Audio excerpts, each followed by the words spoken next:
বাংলাদেশের দিকে ধেয়ে আসছে শক্তিশালী বৃষ্টিবলয় ঈশান, যার প্রভাবে সিলেট বিভাগের অতি বন্যাপ্রবণ নিচু এলাকা প্লাবিত হতে পারে। একই সংখ্যা রংপুর, ময়মনসিংহ বিভাগের জন্য। এই বৃষ্টিবলয়ে দেশের ওপর বড় কোনো ঝড়ের আশঙ্কা নেই, তবে দমকা হাওয়া থাকতে পারে বৃষ্টিবাহী এলাকায়। শনিবার 2 আগস্ট নিজেদের ভেরিফাইড ফেসবুক পেজে এই তথ্য জানিয়েছে Bangladesh weather observation team BWOT।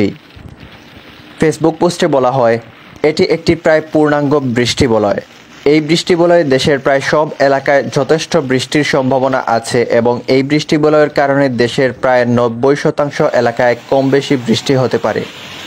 এটি চলতি বছরের 10ম বৃষ্টিবলয় ও 6ষ্ঠ মৌসুমি বৃষ্টিবলয়, যা 4 আগস্ট রাজশাহী, রংপুর ও ময়মনসিংহ হয়ে দেশে প্রবেশ করবে ও 9 আগস্ট রংপুর হয়ে দেশ ত্যাগ করতে পারে।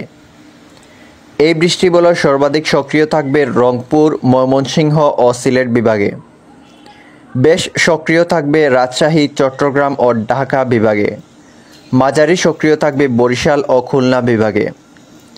বৃষ্টিবলয় ঈশান চলাকালে দেশের আকাশ অধিকাংশ এলাকায় আংশিক থেকে মূলত মেঘলা থাকতে পারে।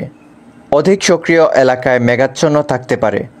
বৃষ্টিবলয় ঈশান চলাকালে দেশের আবহাওয়া উত্তর ও মধ্যাঞ্চলের অধিকাংশ এলাকায় আরামদায়ক থাকতে পারে, তবে বৃষ্টি বিরতির সময় অল্প কিছুটা ভ্যাপসা গরম পড়তে পারে কিছু কিছু এলাকায়। দক্ষিণাঞ্চলে ভ্যাপসা গরম অনুভূতি থাকতে পারে।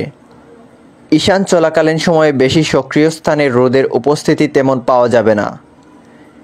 ঈশানের প্রভাবে অপেক্ষাকৃত বেশি বজ্রপাত হতে পারে।